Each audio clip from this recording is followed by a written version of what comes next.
பஞ்சாயத்து ராஜ் அமைப்புல அதனுடைய பரிணாமம் பத்தி பார்த்தோம். அந்த பரிணாமத்துல முதல் குழுவான பல்வந்த் ராய் மேத்தா குழு, இந்த பல்வந்த் ராய் மேத்தா குழு எப்போது அமைக்கப்பட்டது? ஜனவரி 1957. எதற்காக அமைக்கப்பட்டது?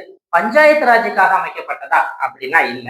இரண்டு முக்கியமான விஷயங்களை ஆய்வு பண்றதுக்காக அமைக்கப்பட்டது. ஒன்று, சமூக மேம்பாட்டு திட்டம், கம்யூனிட்டி டெவலப்மெண்ட் ப்ரோக்ராம் 1952. இன்னொன்னு, நேஷனல் எக்ஸ்டென்ஷன் சர்வீஸ், தேசிய நீட்டிப்பு சேவை 1953. இந்த இரண்டையும் பற்றி ஆய்வு பண்றதுக்காக உருவாக்கப்பட்டதுதான் இந்த பல்வந்த் ராய் மேத்தா கமிட்டி. இந்த பல்வந்த் ராய் மேத்தா கமிட்டியுடைய மிக முக்கியமான நோக்கம் ஜனநாயக பரவலாக்கம். அதாவது ஜனநாயகம் எங்க பண்ணணும் அப்படின்னா மூளை முடுக்கெல்லாம் போக வேண்டும். இந்தியாவினுடைய லென்த் அண்ட் பிரெத் அளவுக்கு ஜனநாயகம் பரவி இருக்க வேண்டும், அல்லது ஜனநாயகத்தில் அனைத்து மக்களுடைய பங்களிப்பும் இருக்க வேண்டும் என்பதை இதெல்லாம் சொன்னாங்க. இந்த பல்வந்த் ராய் மேத்தா கமிட்டி நவம்பர் 1957 என்ன பண்றாங்க அப்படின்னா தங்களுடைய அறிக்கையை சப்மிட் பண்றாங்க. அந்த அறிக்கையில எந்த பத்தி சொல்லப்பட்டிருக்குன்னா பஞ்சாயத்து ராஜ் அமைப்பு பத்தி சொல்லப்பட்டிருக்கு. என்ன ரெக்வஸ்ட், அதாவது என்னென்ன ரெக்கமெண்டேஷன், பரிந்துரைகள் அவங்க கொடுத்தாங்க அப்படிங்கிறத பார்ப்போம். முதல்ல பாத்துக்கிட்டீங்கன்னா 3 அடுக்கு முறை இருக்கணும் அப்படின்னு சொன்னாங்க. 3 அடுக்கு முறைனா என்ன? கீழ் லெவல்ல, அதாவது கீழடுக்கு பஞ்சாயத்து, நடுநிலையான அடுக்குல பஞ்சாயத்து சமிதி, மேல்நிலை அடுக்குல ஜில்லா பரிஷத், அதாவது மாவட்ட பஞ்சாயத்து சொல்றாங்க.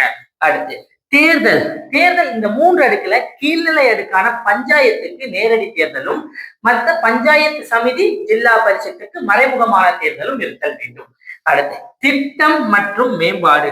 இந்த அமைப்பிடம், இந்த பஞ்சாயத்து அமைப்பிடம் அனைத்து திட்டங்களையும் மேம்பாட்டு சம்பந்தமான விஷயங்களையும் என்ன பண்ணணும் அப்படின்னா மாநில நிர்வாகம் ஒப்படைக்கணும் அப்படின்னு சொல்லிட்டாங்க. அடுத்து நிர்வாகம், ஆலோசனை, மேற்பார்வை. இந்த இடைநிலை அமைப்பான பஞ்சாயத்து அமைப்பு நிர்வாக அமைப்பாக இருத்தல் வேண்டும். மேல்நிலை அமைப்பான ஜில்லா பரிஷத் ஆலோசனை செய்யும் அமைப்பாகவும் மேற்பார்வை செய்யும் அமைப்பாகவும் இருத்தல் வேண்டும். அடுத்து மாவட்ட ஆட்சியர் ஜில்லா பரிஷத்தினுடைய தலைவராக நியமனம் செய்யப்பட வேண்டும் அப்படின்னு சொல்லியிருக்காங்க. அடுத்து அதிகார மாற்றம், அனைத்து அதிகாரங்களும் பஞ்சாயத்து அமைப்பிடம் வழங்கப்பட வேண்டும். மற்றும் வளங்கள், இவை தங்களுடைய தேவைகளை நிறைவேற்றுவதற்கு தேவையான வளங்களையும் கொடுக்க வேண்டும். அப்பதான் அவங்க சுதந்திரமாக செயல்பட வேண்டும். இதன் அடிப்படையில நம்மளுடைய அன்றைய பிரதமர் பண்டிட் ஜவஹர்லால் நேரு அவர்கள் அக்டோபர் 2, 1959 ராஜஸ்தான் நகூர்ல முதல் பஞ்சாயத்து ராஜ் அமைச்சார்.